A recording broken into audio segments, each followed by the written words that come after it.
আসসালামু আলাইকুম। প্রিয় দর্শক, অন্য মঞ্চের আলোচনায় আপনাদের সকলকে আমন্ত্রণ জানাচ্ছি। আসসালামু আলাইকুম, আদাব। গত সপ্তাহে মার্কিন সিনেটে $121 মিলিয়ন অর্থাৎ 1512 কোটি টাকার একটি ফান্ড অ্যাপ্রুভড হয়েছে। এই টাকাটি মিয়ানমারের জন্য খরচ হবে এবং খরচ করবে মিয়ানমারের দুটি সীমান্তবর্তী দেশ থাইল্যান্ড এবং ভারত। অথচ মিয়ানমারের সাথে ভৌগোলিকভাবে সবচেয়ে সুবিধাজনক অবস্থানে থাকা সত্ত্বেও বাংলাদেশ সেই ফান্ড থেকে বাদ। শুধু যে বাংলাদেশ বাদ পড়েছে তাই না, ডক্টর ইউনূস সহ আরো 12 জন উপদেষ্টার এর সাথে সাথে কপাল পুড়ছে। আজকে এটা নিয়ে আলাপ করব, শেষ পর্যন্ত থাকবে।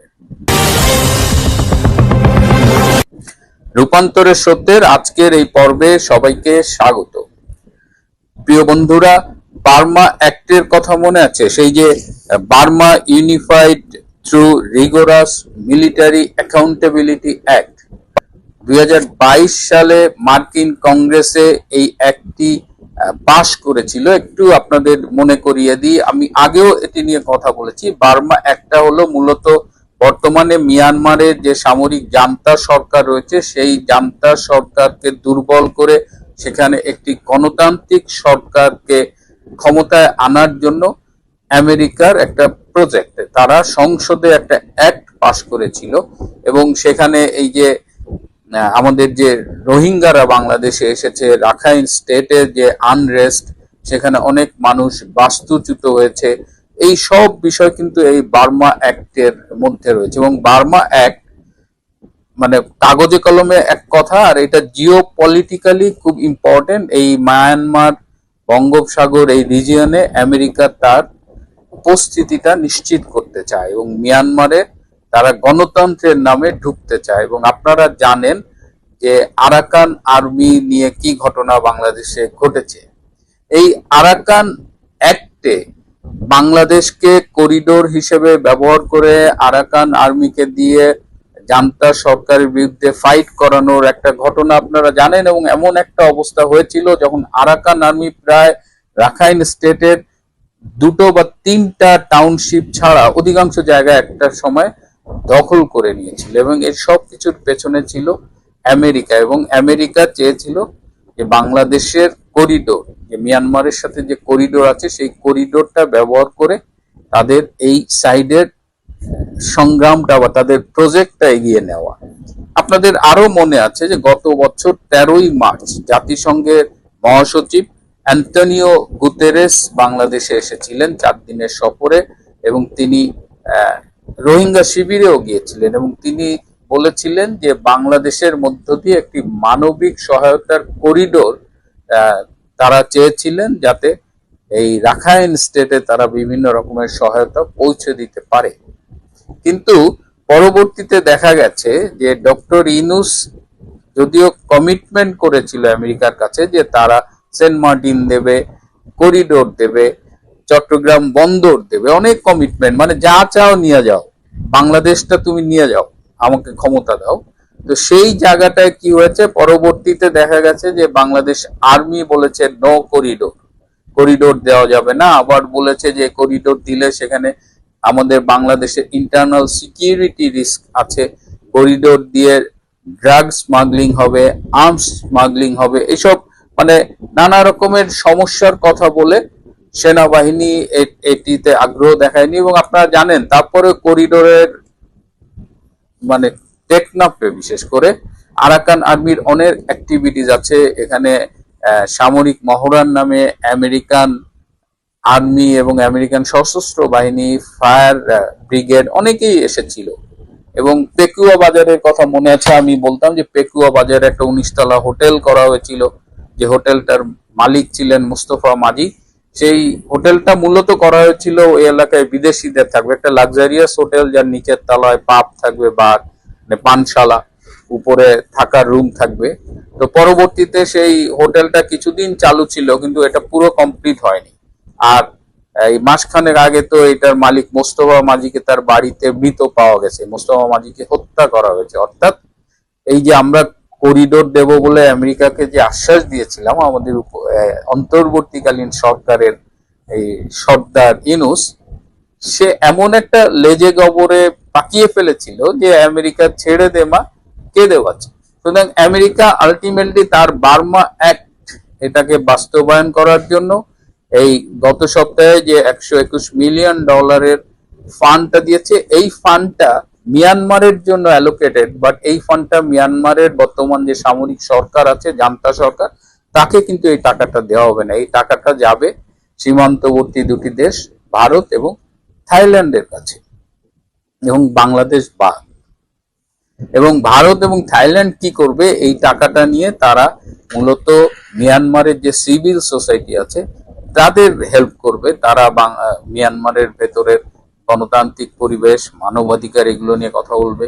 মিয়ানমারের ভেতরে জান্তা সরকারকে দুর্বল করাটা কিন্তু এই বার্মা অ্যাক্টের অন্যতম উদ্দেশ্য। সুতরাং মিয়ানমারের জান্তা সরকার বিরোধী যে গণতান্ত্রিক শক্তিগুলো আছে তাদের সহায়তা প্রদান করবে এই $121 মিলিয়ন অধীনে যে প্রজেক্টস গুলো হবে, এবং সেখানে ভারত এবং থাইল্যান্ড কাজ করবে।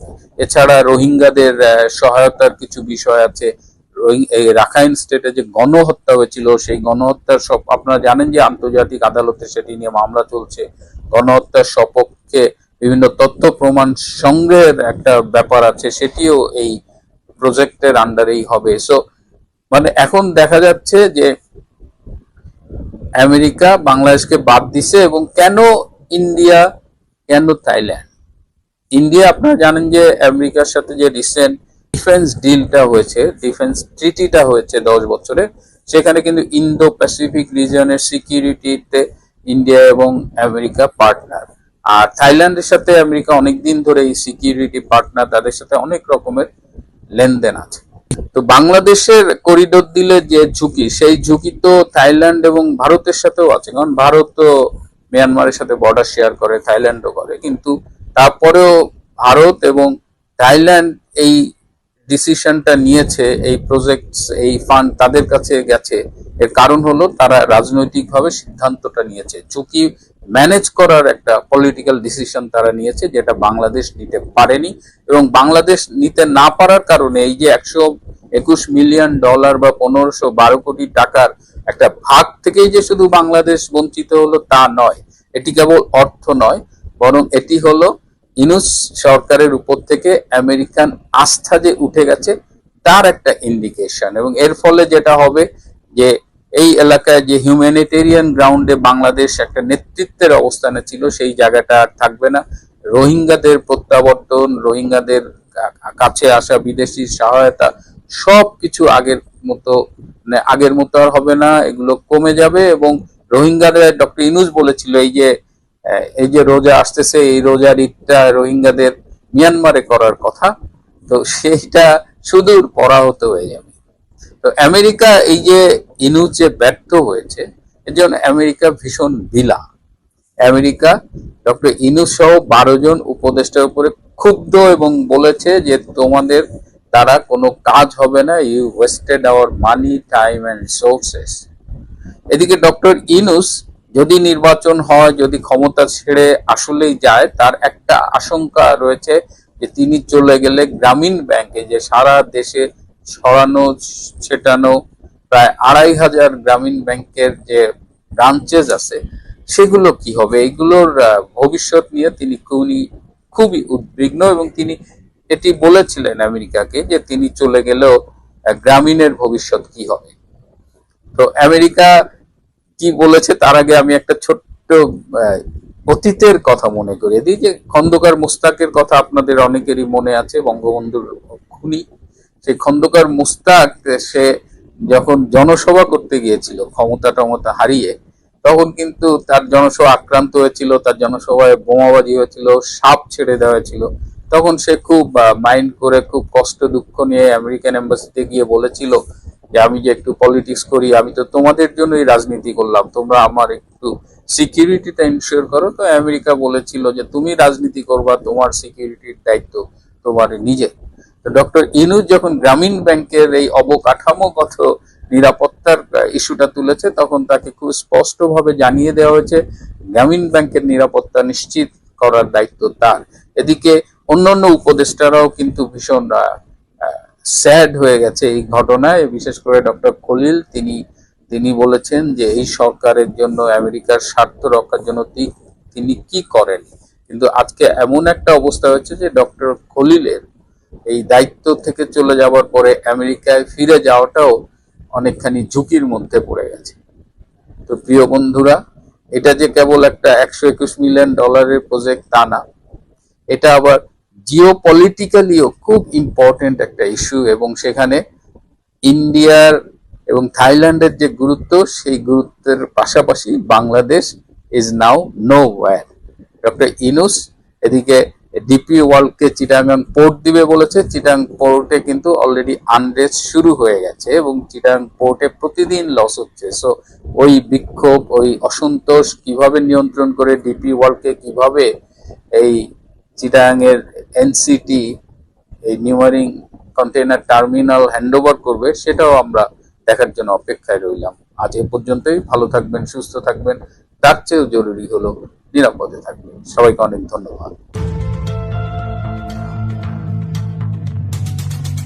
প্রিয় বন্ধুরা, প্রীতি, সালাম এবং শুভেচ্ছা নেবেন। আলোচনার শুরুতে আমরা একটু ধরে নিচ্ছি যে 12ই ফেব্রুয়ারি গণভোট এবং জাতীয় সংসদ নির্বাচন হবে।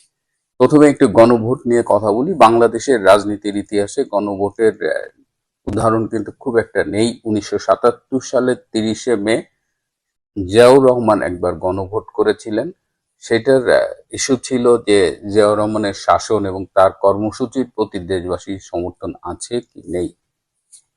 সেই গণভোটে হ্যাঁ ভোট পড়েছিল 98.9%, আর না ভোট পড়েছিল 1.1%। মানে এই ভোটটা এতটাই বিতর্কিত যে এখনো মানুষ যারা সেই সময় ছিলেন মনে করে, এবং অনেক কেন্দ্রে দেখা গেছে যে 100-র বেশি পার্সেন্ট ভোট পড়ে গেছে। তো তারপরে আর মানে এইভাবে গণভোট হয়নি। তো এই 12ই ফেব্রুয়ারি একটি গণভোট করতে যাচ্ছে, যে জুলাই সনদ বলে যে একটা অবৈধ সনদ তারা করেছে, সেটার পক্ষে বিপক্ষে জনমত নেবে। এবং এখানে আবার অনেকগুলো প্রশ্ন আছে, এটা শুধু হ্যাঁ না, সম্ভবত 4টা প্রশ্ন আছে কঠিন, এবং সেই প্রশ্নগুলো কি, সেগুলো মানুষকে জানানোর জন্য যে উদ্যোগ বা সেগুলো যেভাবে কোশ্চেনগুলো ফ্রেম করেছে সাধারণ মানুষের বোঝার বিষয় অনেক জটিলতা আছে। মানে পুরো বিষয়টাই আমরা এটাকে তো definitely we don't accept it, কিন্তু সেটা নিয়েও আমি কথা বলছি না। আমার কনসার্নটা অন্য জায়গায়, যে 12ই ফেব্রুয়ারি নির্বাচন, এটা 12ই জানুয়ারির আগে ব্যালট পেপার ছাপানো হয়ে গেছে। গণভোটের ব্যালট পেপার 1 মাস আগে ছাপানো হয়ে গেছে, এবং শুধু ছাপানো নয়, সেইটা একেবারে প্রত্যেক জেলায় ডিসি অফিসে পাঠায় দেওয়া হয়েছে। কারণ কি? কারণ নির্বাচন কমিশনের কাছে কোনো স্টোরেজ নাই এটা স্টোর করার। সো এটা জেলায় জেলায় পাঠাইছে, ডিসি তার ট্রেজারি বেঞ্চ স্টোর করার মতো জায়গা আছে, সেখানে রাখবে। 12,76,00,000 সম্ভবত ভোটার। সুতরাং এই 12,76,00,000 ব্যালট পেপার গণভোটের জন্য 1 মাস আগে পাঠিয়ে দেওয়া হয়েছে। আমজনতা কি এতটাই বলদ যে 1 মাস আগে কেন ব্যালট পেপার পাঠানো হয়েছে? এবং গণভোটে তো অনেকগুলো প্রার্থী থাকে না, এমনি ভোটে যেমন প্রার্থী থাকে, তাদের এজেন্ট থাকে, গণভোটে তো 2টা বাক্স, হ্যাঁ এবং না। এবং ডিসি অফিসের লোকজন কি করবে এটা তো আমরা সহজেই বুঝতে পারতেছি। সুতরাং একটা গণভোট, সেটাও ভালোভাবে করার মতো অবস্থা বা ইন্টেনশন ডক্টর ইউনূসের নাই, যদিও তিনি বলছেন যে বিশ্বের শ্রেষ্ঠ নির্বাচন এবার বাংলাদেশে হবে।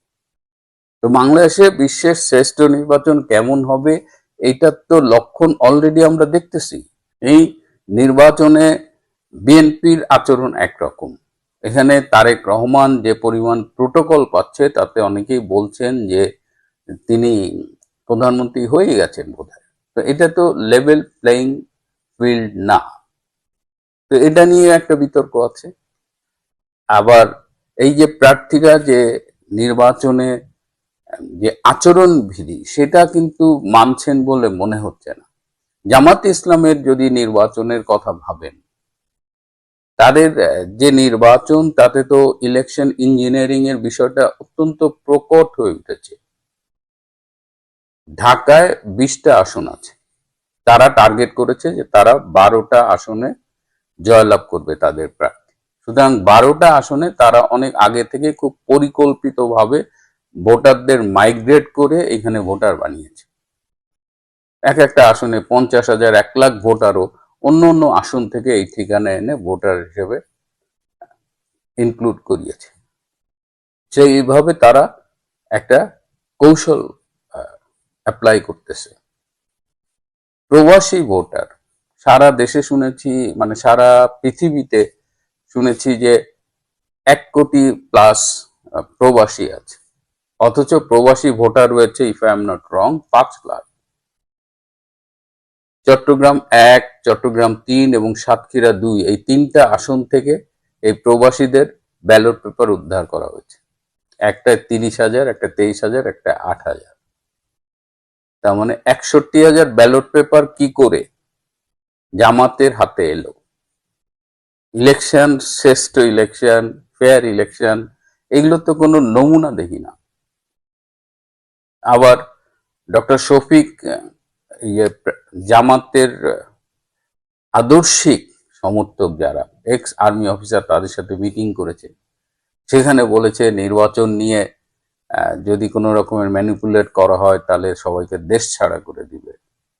এইটাই বা কেমন? আবার আমাদের নির্বাচনী আচরণ বিধিতে খুব স্পষ্টভাবে বলা আছে ধর্মকে ব্যবহার করা যাবে না। মসজিদ, মাদ্রাসা বা বিভিন্ন উপাসনালয় এগুলোকে ব্যবহার করা যাবে না। কিন্তু জামাতের প্রার্থীদের আমরা কি দেখছি? আমি একটা ভিডিও ক্লিপ দেখাচ্ছি, একটু মনোযোগ দিয়ে শুনবেন প্লিজ। কেউ যদি চরমুনায় আর জামাতকে সারা ভোট দেয় তাহলে সে কাফের হয়ে যাবে। সোজা কথা, সে কাফের হয়ে যাবে, সে ইসলামের মধ্যে থাকবে না। আপনি ভোট দিয়েছিলেন মাত্র একটা, 18 কোটি মানুষ নামাজ পড়লে যা সওয়াব হয়, আপনার প্রতিদিন 18 কোটি মানুষের নামাজের সওয়াব একটা একটা করে পেতে থাকবেন। মসজিদের মেম্বার হোক আর চায়ের স্টল হোক, এটা মানুষদেরকে একথা বলেন যে এবার যারা ইসলামের পক্ষে ভোট দেবে তাদেরই ঈমান থাকবে, যাদের ইসলামের পক্ষে ভোট দিবে না তাদের ঈমান থাকার কোনো সুযোগ নেই। যদি আপনি জান্নাতে যেতে চান, আর জান্নাতে যেতে না চাইলে কোনো সমস্যা নাই, কারণ 72-এর মধ্যে প্রথম কাতারে থাকতে চাইলে, জান্নাত পেতে চাইলে জামাত ইসলাম করতে হবে। তাহলে চামড়া পর্যন্ত খুঁজে পাওয়া যাবে না, চামড়া চামড়া তুলে দেওয়া হবে। কোন মায়ের পুত্র আমাদের সামনে কথা বলে এখন আঙ্গুল দেখা করি নাই, কত বড় মাস্টার হয়েছে তোমাদের, কত কত কত মায়ের দুধ খেয়েছো, তোমাদের মুখ সিপ করে দুধ বের করতে হবে ইনশাআল্লাহ। এই যে ধর্ম নিয়ে জামাত ইসলামের প্রার্থীরা যেভাবে কথা বলছেন, আর সব দলের প্রার্থীরা ভোটারদের হুমকি দিচ্ছেন, তাদের যদি ভোট না দেওয়া হয় তাহলে একেবারে ভিটামাটি ছাড়া করে দেবে, দেখে নিবে, এই ধরনের হুমকি দিচ্ছে। তো এই যে আচরণ বিধি, বিশেষ করে ধর্মের বিষয়টা, এটা স্পষ্ট নিষেধ, এবং এটা করলে তার প্রার্থিতা বাতিল হতে পারে, তার জেল জরিমানা হতে পারে, তাকে নির্বাচনে অযোগ্য ঘোষণা করতে পারে। কিন্তু নির্বাচন কমিশনের সেটা এত বোঝাই যাচ্ছে একটা ঠুটো জগন্নাথ। এর আগে নির্বাচন নিয়ে যারা সমালোচনা করে তাদের বর্তমান নির্বাচনের আয়োজন, নির্বাচন কমিশনের ভূমিকা, এগুলো দেখা উচিত। তো এই অবস্থায় মানে পাতানো নির্বাচনের সর্বোচ্চ ফর্মে এটাকে ডক্টর ইউনূস বলছেন শ্রেষ্ঠ নির্বাচন। আরো অনেক কিছু আছে, এটা বললে আর শেষ হবে না। সবশেষে আমি একটু বলবো যে কিছু মানুষ আছেন যারা মিথ্যে কথা বলেন, অনেক সময় ভয় পেয়ে মিথ্যে কথা বলে, অনেক সময় নিজেকে বাঁচাতে মিথ্যে কথা বলে, অনেক সময় ব্যক্তিগত লাভের কারণে মিথ্যে কথা বলে। তো এগুলো হলো নৈতিক মানদণ্ডে খারাপ। কিন্তু কিছু মানুষ আছে কোনো কারণ ছাড়া মিথ্যে কথা বলে। এই মিথ্যের পরিবর্তে সত্য বললে কারো কোনো ক্ষতি নেই, সেটা জানার পরেও সে মিথ্যে কথাটা বলে, এবং একটা পর্যায়ে এমন হয় যে সে মিথ্যে কথা শুধু বলে না, সেটা সে বিশ্বাসও করে। আবার কিছু মানুষ আছে যে মাদক আসক্তি জনিত কারণে মিথ্যে কথা বলে। মিথ্যের অনেকগুলো কারণ আছে, কিন্তু কিছু মিথ্যে হলো যে নর্মালের মধ্যে পড়ে, আর কিছু মিথ্যে আছে যেটা স্বাভাবিক না। তার মধ্যে একটা হলো প্যাথোলজিক্যাল লাইন। এই যে আসিফ নজরুল একজন উপদেষ্টা, ইনি একজন প্যাথোলজিক্যাল লায়ার। তিনি বিনা প্রয়োজনে মিথ্যা কথা বলেন। তার প্রায় সকল কথাই অসত্য তথ্যে ভরপুর থাকে। তিনি এর আগে বলেছিলেন যে 26 লক্ষ ভারতীয় বাংলাদেশে কাজ করে, এটা ডাহা মিথ্যা। রিসেন্টলি তিনি এই যে ইন্টারন্যাশনাল ক্রিকেট কাউন্সিল আইসিসির সাথে একটা বিতর্কে জড়িয়েছে।